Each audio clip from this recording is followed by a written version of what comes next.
వర్షమే వస్తలేదు, నీళ్ళే వస్తలేవు అంటే వరద ఎడికెళ్ళి వచ్చే? వరద వస్తే ఒడిసి పట్టుకోవడానికి ఉన్న అవకాశం ఏంది? ఎత్తిపోసేది ఏంది?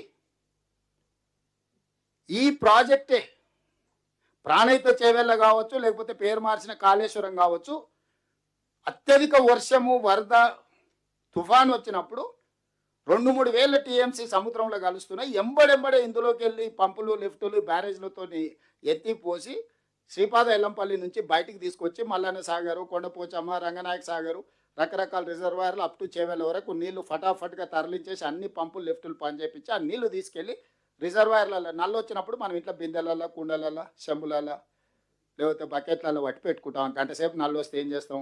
ఇంట్లో ఎన్ని ఖాళీ ఉన్నాయో అన్ని నింపి పెట్టుకొని ఆ పక్కకు పెట్టుకుంటాం. మళ్ళీ 24 గంటలు నల్లు వచ్చే వరకు పొదుపుగా వాడుకుంటాం.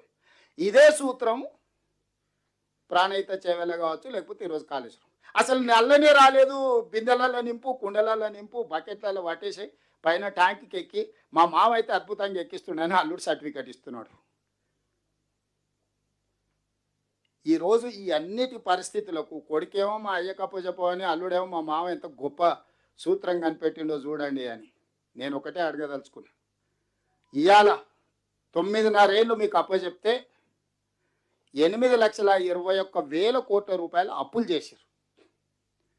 3 ఏళ్లలోనే 38,000 కోట్ల రూపాయల ప్రాణహిత చేవెళ్ళ ప్రాజెక్టును 1,47,000 కోట్ల రూపాయలకు అంచనా పెంచి 1,02,000 కోట్ల రూపాయలు పేమెంట్ చేసి కట్టి ప్రారంభించిన 3 ఏళ్లలోనే కాళేశ్వరం కాస్త కూలిపోయి కూలేశ్వరం అయి కూర్చున్నది. మీకు అందిస్తే చేసిన నిర్వాకం అనేది దీన్ని విధ్వంసం అంటారు. ఫైనాన్షియల్ టెర్రరిస్ట్ అంటారు ఇంగ్లీష్లో. ఆర్థిక ఉగ్రవాది. ఉగ్రవాదం రకరకాలుగా ఉంటుంది, కానీ ఆర్థిక ఉగ్రవాద కుటుంబం కేసీఆర్ కుటుంబం. కేసీఆర్, కేటీఆర్, హరీష్ ఆర్థిక ఉగ్రవాదులు. తెలంగాణ యొక్క ఆర్థిక మూలాలను దోపిడీ చేయడమే కాకుండా విధ్వంసం చేసిండ్రు. దీనికి ప్రజా కోర్టులో మొదటి విడతగా ఒక తీర్పు ఇచ్చిండ్రు, రెండో విడతగా గుండుసున్న చేసిండ్రు, మూడో విడతగా ఇంకా చేయాల్సింది ముందుంది. సో ఈ మొత్తం అప్పుడే ఆ నేరాలన్నిటి మాఫ్ అయిపోయినట్టు. అప్పుడప్పుడు 15 ఆగస్టుకు 26 జనవరికి నేరగాళ్లకు, తీవ్రమైన నేరాలు చేసిన వాళ్ళకు కూడా అప్పుడప్పుడు క్షమాభిక్ష పెడుతుంటాం, వానికి మార్పు వచ్చిందేమని. వీళ్ళు మారేటోళ్ళు కాదు, వీళ్ళు ముసుగు తోడుకొని ఉంటారు. తెలంగాణ ఉద్యమంలో ముసుగు తోడుకొని మభ్యపెట్టి మోసం చేసి అబద్ధాలు చెప్పి అధికారంలోకి వచ్చారు. వచ్చిన కాడి నుంచి దోపిడీకే ప్రాధాన్యత ఇచ్చిండ్రు. ఏ రోజు కూడా తెలంగాణ ఇంట్రెస్ట్లో పని చేయలే. నేను ఎందుకు అథారిటేటివ్గా చెప్తున్నా అంటే, ఉద్యమంలో తెలంగాణ ఇంట్రెస్ట్లో ఉద్యమం చేసిన వాళ్ళు ఒక్కరిని కూడా కేసీఆర్కి ఈ పక్కన కానీ ఆ పక్కన కానీ ఉండనియలే. వాళ్ళకి ఇంటిగ్రిటీ లేదా? వాళ్ళకు తెలంగాణ పట్ల అవగాహన లేదా?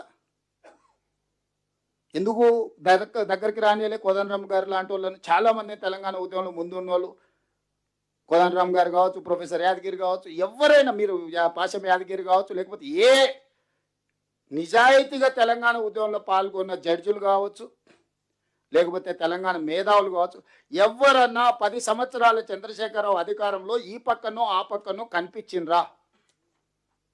ఎందుకంటే ఆయన ఆలోచన వేరు, ఆయన దృష్టి వేరు, ఆయన చేరుకోవాలనుకుంటున్న మజిలీ వేరు, వీళ్ళందరూ అనుకుంటున్నది వేరు. మరి వాళ్ళిద్దరికి పడవ ప్రయాణమే పొంతనే లేదు. ఎందుకు రానిస్తాడు? ఆ పడవ ఎందుకు ఎక్కనిస్తాడు? ఆయన ప్రయాణం తప్పు అని చెప్తే ఇంటి తలుపులు బద్దలు కొట్టి తీసుకుపోయి పోలీస్ స్టేషన్లలో పెట్టిండు.